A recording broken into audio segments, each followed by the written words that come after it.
लाड़काना दरी थाना की हदूद डाकुओं राज के जेरे असर। बीबीसी उर्दू लाइव के ब्यूरो चीफ लाड़काना दरिया खान पीरजादा की इतलात के मुताबिक लाड़काना दरी थाना की हदूद मुरादवार टीएम मेडिकल स्टोर को 4 डाकुओं ने दिन दहाड़े लूट लिया। मेडिकल स्टोर वाले की इतलात के मुताबिक इसको तीसरी मरतबा लूट लिया गया और इसका कम से कम 10-12 लाख रुपए का नुकसान हो चुका है। ने बाबत इहो चवण आहे त असांखे हिन रोड ते माना जेको आहे सिक्योरिटी खपे।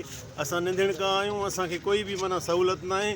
मुंहिंजो नालो ख़ाकसार हिदायतुल्लाह भट्टो आहे ऐं मां हिते मुरादवाण जो सालार आहियां ऐं मां अर्ज़ु कयां थो मथे जेको वस वारा आहिनि उनखे अर्ज़ु कयां थो पियो त असांखे सिक्योरिटी ॾिनी वञे। असां बिल्कुलु माना जेको आहे रोज़ु असां सां माना जेको आहे फुर आहे असांखे। टियों ॾींहुं जेको आहे मुंहिंजे दुकान तां फुर थी आहे, 50,000 रुपए जी फुर थी आहे।